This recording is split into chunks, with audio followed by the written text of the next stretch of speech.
from our children's choices of spouses. So my daughter married a movie star, another one married a Formula racer, another, then we have an interior decorator, we have a wellness guru. So this kind of diversity actually helps a family. So, and I think we will have to go through the pangs of solving. Fortunately, our constitution took 2 years to build. I love the way that Sunil's family actually went through, it's not an easy thing of moving from generation to generation. And I've spoken to Sunil about it. They've done it with, when he spoke about don't make your internal conflict external, this is one thing this family has done fantastically. And they've always separated the business from the personal. So if you go to any one of their family functions, everyone is there. And I think that's very special. This is something that businesses should learn that, we take these things too deep. But I think that the family is still so important. And you asked me about disruption. I think that in this time, and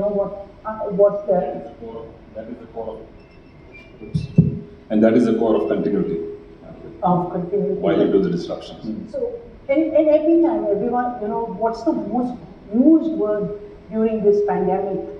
Everyone talks about resilience, right? So I think resilience comes not from having a big fat bank balance, because there are companies that can run through it. It's from the ability to be agile, what you said, that you have those values that can make decision making faster, that transitioning. And this is it, because we realized that Apollo, you talked about disruption that can come when they're giving doctors consultation free, and everything can go digital. But the other way around, we realized we were sitting on such an amazing asset that had the ability not only to decipher so many patient protocols, but so the technology we had to layer on, become agile, become digital, and show it to people, because we had the brand of trust. Just like a hero, because they're in electric, I do think that the chances of success for them is because everyone wants to be a hero. So why would I not take this motorcycle? So I'll stop there. So, you're building Apollo pharmacies, Apollo Diagnostics, and Apollo Consults, or I don't know what the exact name is, but essentially teleconsulting, and that's a huge growing business, which is obviously rocketed during the pandemic. You're also dealing with the legacy of what Dr. Reddy built, and it continues to build. How do you reconcile that? Is that a point of tension?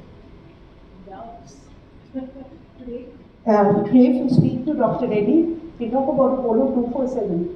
So he's changed too, and he has conversations with this thing, and he's 89, but he loves talking to people in their 20s and 30s, always learning from them. So I think what I'm most afraid of is a case study I read about BlackBerry, about becoming a walking dead company with that. When you know it's coming and you don't do anything about it.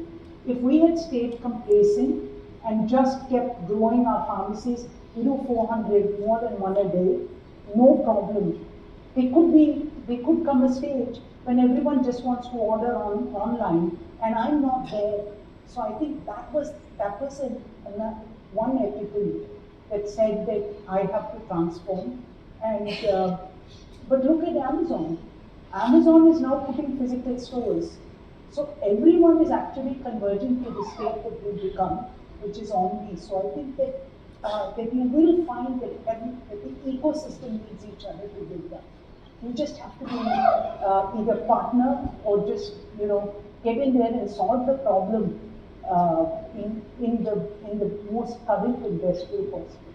So, I was sorry, I didn't answer this part which you asked, the disruption due to the generational change. Yeah.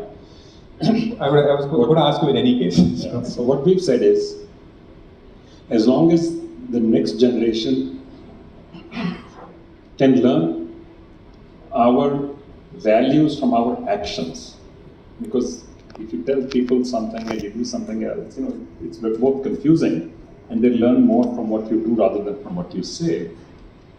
if they learn to do things with humility, with integrity, do it for the right reasons, with the right amount of aggression, and all the rest of the stuff I said, we're absolutely fine with whether they're doing this or something else. By the way. So that disruption, therefore, is not necessarily a disruptive disruption, not in a negative sense at least. Okay. I'm going to come to questions in a moment. Yeah, go ahead. So very quickly, I thought first of all, the point is a great one.